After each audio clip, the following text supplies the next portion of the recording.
many of these psychic things are quite natural, and my function is not so much to teach people how to do remote viewing as to give them permission to use an ability that we already have.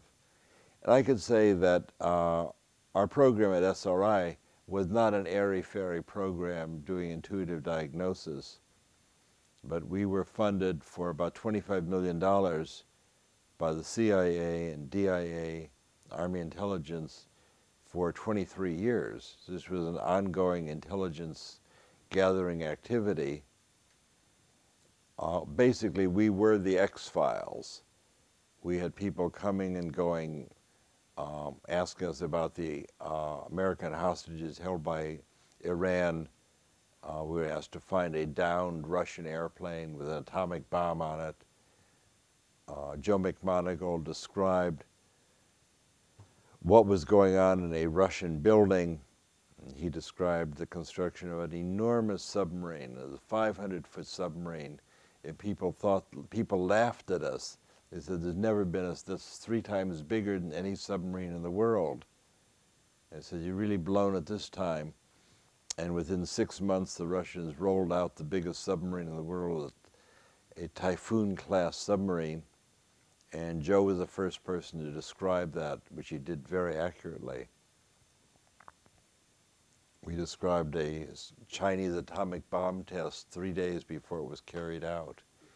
And we're accurate in describing that although the test would be carried out, it would fail, that they would just burn the uranium in a big pyrotechnic display. Ingo Swann described that 3 days in advance.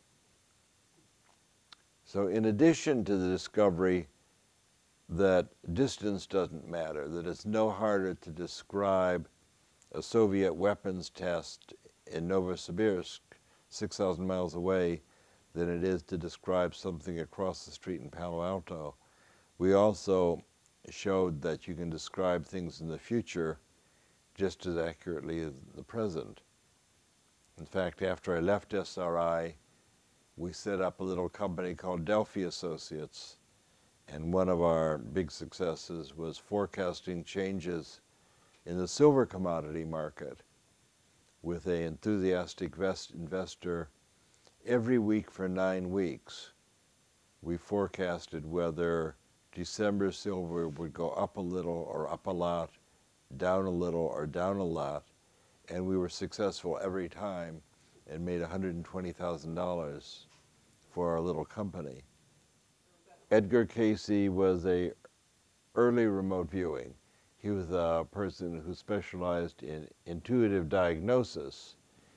He was called the sleeping prophet because he would do his medical intuition when he was resting or sleeping, and he diagnosed thousands of people describing their illnesses, and I have done that as well.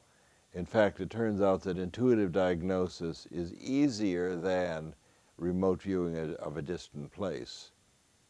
And 2 physicians that I know, Judith Orloff is a psychiatrist in Los Angeles, and she has a very good book called Second Sight, talking about intuitive diagnosis.